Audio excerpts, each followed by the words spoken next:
నమస్కారం అందరికి. ఇవాళ మనతో పాటు మన స్టూడియోలో డాక్టర్ రాబీ సుధా గారు ఉన్నారు, celebrity astrologer and life coach అంటూ.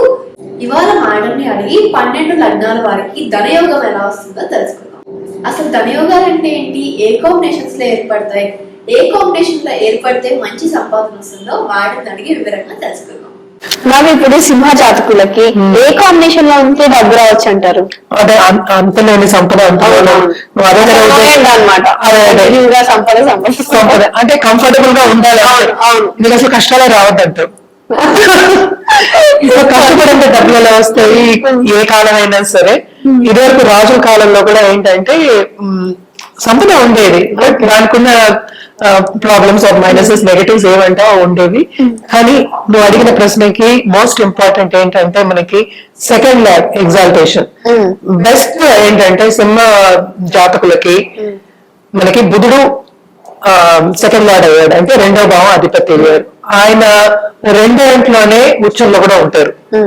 సో ఆయన 2వ ఇంట్లో ఉచ్చంలో ఉంటే ఈ జాతకులకి ఇంకా చెప్పనే అక్కర్లే, మనం పట్టుకోలేము అనమాట, అంత సంపద ఉంటుంది వాళ్ళకి. సో అడిగిన క్వశ్చన్ కి ఇదే ఆన్సర్. బట్ జనరల్ గా మనం మాట్లాడుకునేది ఏంటంటే ఎప్పటికైనా లక్ష్మీ యోగాలు అంటే మనకి 9th లార్డ్ కూడా చూస్తాం అనమాట. సో వీళ్ళకి 9th లార్డ్ ఎవరయ్యారు అంటే మనకి కుజుడు అయ్యారు. కుజుడు మంచి ప్లేస్ లో ఉన్నా, ఇప్పుడు కుజుడు మనకి 10th హౌస్ లో ఉన్నా, 9th లార్డ్ 10th హౌస్ లో ఉన్నా మనకి సంపద అనేది వస్తుంది. ఎలా వస్తుంది? 10th హౌస్ అంటే కర్మకారకం నేను చెప్పాను. కర్మయోగం అంటే ఏంటంటే పని చేసి సంపాదిస్తారు, సంపద అంటే చాలా ఉంటుంది సంపద అనడానికి అనమాట. అలాగే మనం చూసాము అంటే 11th లార్డ్ ఎవరయ్యారు ఇక్కడ? ఈ జాతకానికి ఎవరయ్యారు? బుధుడే. అందుకనే అన్నాను సెకండ్ అండ్ 11th లార్డ్ మనకి బుధుడు అయ్యాడు అనమాట. అది కన్యలో ఉన్నారు అంటే, ఉచ్చం ఉన్నారు అంటే, సెకండ్ అండ్ లార్డ్ ఉచ్చం ఉన్నారంటే ఇంకేంటి, ముట్టుకుంటే అన్ని లాభాలే. ఇలా ముట్టుకుంటే అంటే ఏంటంటే గోల్డ్ వస్తుంది అంటాం కదా, ఏదైనా గోల్డ్ పట్టుకుంటే బంగారం అవుతుంది అంటూ ఉంటాం కదా, అలా అవుతుంది అనమాట.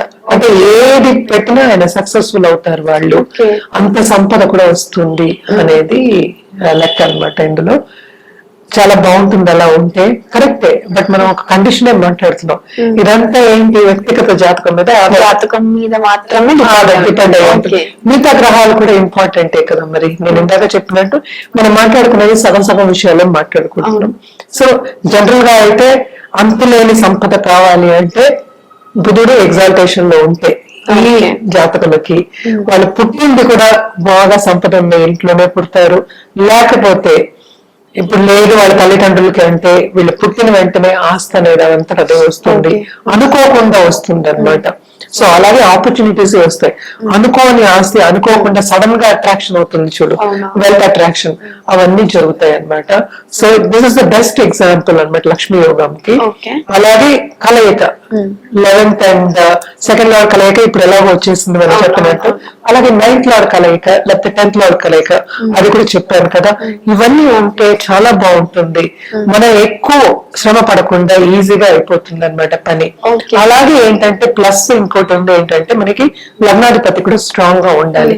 ఈ లగ్నానికి లగ్నాధిపతి ఎవరు? మనం మాట్లాడుకునేది సింహం కదా, సూర్యుడు. సూర్యుడు కూడా మనకి ఏంటి, మనకి మంచి పొజిషన్ లో ఉంటే కనుక, సపోజ్ సూర్యుడు మనకి 9వ ఇంట్లో ఉన్నారు, లేకపోతే 2వ ఇంట్లో ఉన్నారు అంటే ఎవరో ఒకళ్ళు నీకు నువ్వు కూర్చుంటే వాళ్ళు వచ్చి చేసి పెడతారు. అంటే నీకు కంఫర్టబుల్ గా ఉండాలి. అంటే ఇప్పుడు మనం చూస్తున్నాం కదా, అందరూ మనకి ఈవెన్ ఏముంటది ఇన్స్టాలో కానీ ఇప్పుడు యూట్యూబ్ లో కానీ సెలబ్రిటీస్ అయిపోతున్నారు. సో ఇవన్నీ ఎప్పుడు జరుగుతాయి? నేను ఎందుకు ఇది తీసానంటే ఈ టాపిక్, ఇట్ ఈస్ బికాస్ ఆ టైం అనేది రావాలి. Time is very important. ఆ వింశోత్తరి ఆ దశ వచ్చిందంటే, ఈ దశ వచ్చినప్పుడు అది అక్కడ యాక్టివ్ అవుతుంది ఆ గ్రహం యాక్టివేట్ అయినప్పుడు అన్ని మనకి మన దగ్గరికి వస్తే మనం ఏం చేయక్కర్లే, ఎక్కువ శ్రమ పడక్కర్లేదు, మన దగ్గరికి వచ్చేస్తాయి అనమాట. ఇప్పుడు బాగుంటుంది. ఇవన్నీ జనరల్ గా మనం మాట్లాడుకుంటున్నాం, ఇదంతా వ్యక్తిగత జాతకం మనం వల్ల పరిశీలించుకోవాల్సిందే. అండ్ ఆల్సో ఏంటంటే యోగాలు ఎలా ఉన్నాయి అని తెలుసుకోవచ్చు తప్పక ఎంత మోతాదులో వస్తుంది అనేది కూడా మనం జాతకరీత్యా చెప్పగలం అన్నమాట. తప్పక అది పరిశీలించుకుంటేనే అది కరెక్ట్ గా ఉంటుంది. మనం జనరల్ ఇదంతా మాట్లాడుకునేది జనరల్ గా మాట్లాడుకుంటున్నాం. అండ్ లక్ష్మీ యోగాలు నేను అన్నట్టు అందరికీ ఉంటాయి. సో ఏ టైంలో యాక్టివేట్ అవుతాయి, ఏ టైంలో ఏం చేయాలి జాతకం మీద డిపెండ్ అవుతుంది. ఎందుకంటే మిగతా గ్రహాలు ప్లస్ దశ బట్టి టైం బట్టి, అందుకనే ఏంటంటే టైం ఇస్ ఎవ్రీథింగ్. టైం నీ టైం నీకు వచ్చిందంటే అదే అయిపోతుంది అంతే. సో నీ టైం రావాలి అంటే ఎప్పుడు వస్తుంది అని కూడా తెలుసుకోవచ్చు అన్నమాట. తప్పక ఇది మాత్రం ఈ లగ్నం వాళ్ళకి అంటే సింహ లగ్నం వాళ్ళకి కన్యలో బుధుడు ఎగ్జాల్టేషన్ కూడాను ఉచ్చంలో ఉంటారు. అది ఉందంటే మాత్రం బ్రహ్మాండంగా ఉంటుంది.